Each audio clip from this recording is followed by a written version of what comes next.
Hi, good morning. My name is Caleb Fuller. I'm a RN to BSN nursing student at FSCJ, and I'm here today to talk to you guys about nursing fatigue.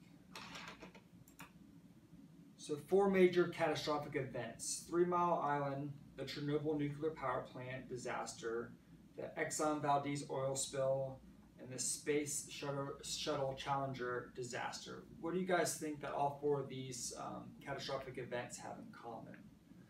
Well, as you may have guessed by the title of my presentation, all 4 of these events have been attributed to the impaired judgment of sleep-deprived workers. So how does this relate to us as healthcare professionals?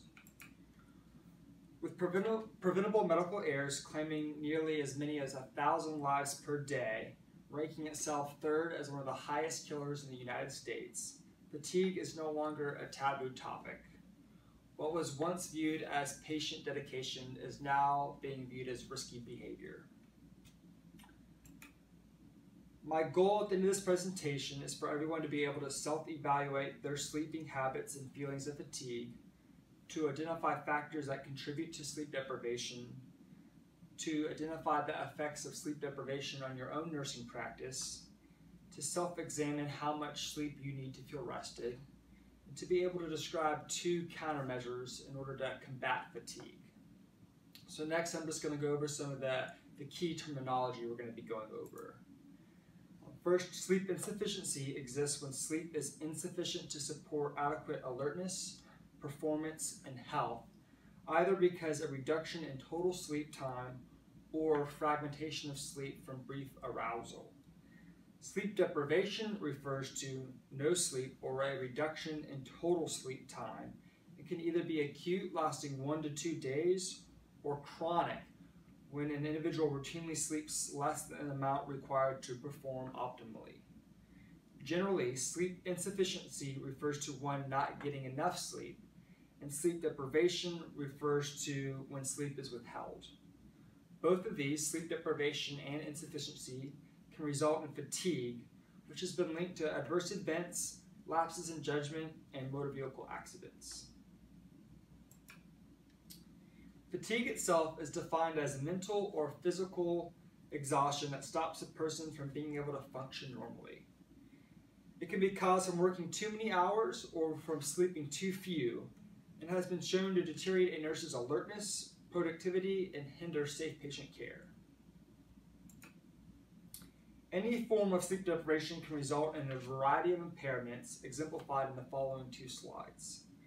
Vital functions, including abilities to process information, empathy for patients, and communication, are compromised by fatigue. There's a few more of those listed on this slide. Research shows the effects of sleep loss, even as little as 1 hour daily, accumulate, resulting in deterioration of neurobehavioral performance. Fatigue can be both physical and psychological, or any combination of the 2, and has been linked to, research has linked workplace fatigue to compromised decision-making, decision regret, and slowed reaction times.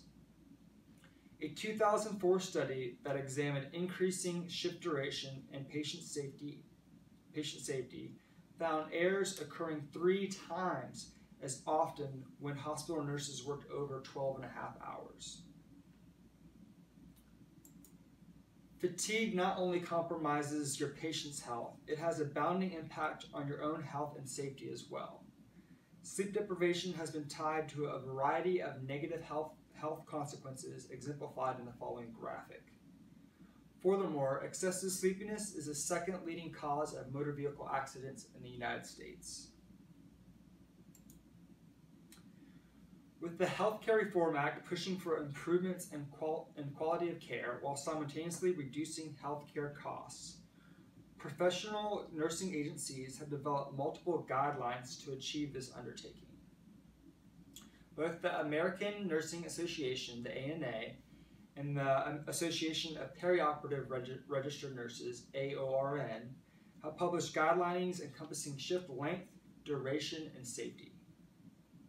These guidelines advocate a shared responsibility between both nurses and their employers to develop and implement strategies to reduce the risk of shift work and long working hours.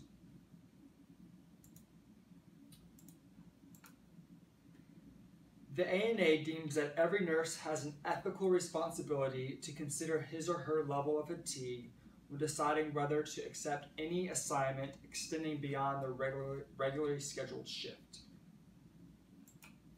The ANA also calls nurses to consider the impact multiple jobs have on fatigue levels, to document unsafe working conditions, to hold peers accountable for their levels of fatigue, and to work aside their colleagues and other stakeholders to develop strategies to combat against workplace fatigue. The AORN offers more specific guidelines pertaining to perioperative nurses. These recommendations include facility oversight, limiting direct care patient lengths, adequate inter-shift restoration, and again, a call for nurses to uphold their ethical responsibilities to their patients to arrive at work adequately rested.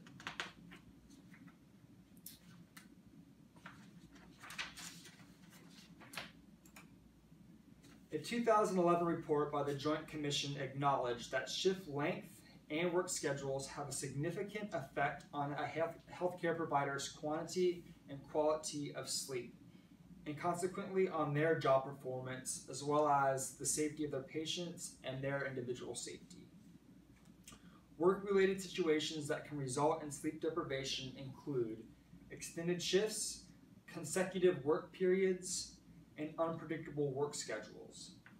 The ANA believes that nurse managers and administrators have a responsibility to examine and institute scheduling practices that promote safe work hours, adequate break time, and minimal rotational shifts. So next up, I want to go over 5 key areas where as we as nurses can incorporate into our practices to help combat against fatigue. The first one is to use evidence-based safety practices. Technology advancements such as computerized order entry for medications and the barcoding of pharmaceuticals, cultures, and blood products can protect against the cognitive impairments caused by fatigue. When these systems aren't available, other standardized practices such as using the 5 rights should be used in order to safely administer medications. The next one sounds pretty easy, just to get enough sleep. Well, a recent study in 2012 that studied 12-hour nurses working 3 consecutive shifts found that nurses on average were only sleeping 5.4 hours in between these 12-hour shifts. Although everyone's sleep needs vary, typically adults need at least 8 hours of sleep a night to perform at an optimal functioning level. Practicing healthy sleep habits such as maintaining regular sleep schedules, sleeping in a cold, dark room, and utilizing relaxation techniques can help you fulfill your sleep requirements. Third tip, support a tired coworker and let a coworker support you. Through working closely with nursing peers, we become an important line of defense to identify fatigue and possibly fatigue-related adverse events. It is important to advocate for your nursing peers. Facilitating and simple countermeasures that offer a reprieve for your coworkers, such as taking a short break and taking a walk or climb during these breaks of the stairs, can help ward against the fatigue-associated effects or errors. Going along with this break, taking uninterrupted breaks. Without adequate mental and physical break, your concentration and performance will be diminished. Many regulating agencies mandate that for every 4 hours worked, that people take a minimum of 15-minute break. Take entitled breaks and support your colleagues to do the same. If possible, try to get out of your normal work environment and to find some type of reprieve. My last tip, eat well and exercise. People who are sleep deprived tend to crave foods that are high in fat and carbohydrates, placing nurses at a higher risk for weight gain, altered glucose metabolism, and ultimately type 2 diabetes. To combat these risks, nurses should make their own health a priority, just like they make their patients' health a priority. Small daily habits, such as making tiny, small portion healthy meals, maintaining a consistent eating schedule, and finding healthy physical activity outlets can lead to long-term increases in one's overall health. And finally, to conclude, I just want to summarize some of the key points today. Fatigue is defined as mental or physical exhaustion that stops a person from being able to function normally. Nursing fatigue is influenced by several factors, including shift length, hospital call, sleep hygiene, and intra-shift recovery. Recent research has shown that nurses who work 12.5 hours or longer are at a 3 times greater risk to be involved in a medical error. Researchers also shown that nurses who were working 12 consecutive shifts reported less than advantageous sleep times, only sleeping less than 6 hours between these shifts. The effects of fatigue impair job performance, increase the risk for medical error, and negatively impact a nurse's overall health and put you at a greater risk for motor vehicle accidents. Both the ANA and AORN publish clinical guidelines employing both nurses and healthcare institutions to work collaboratively to manage and mitigate fatigue in nurses. Nurses and healthcare organizations need to recognize a changing healthcare culture where fatigue is viewed as risk to the patient and employee safety rather than a sign of dedication to the job. And that concludes my presentation today. I thank everybody for their time, and I'll stick around if you guys have any questions. Thank you again.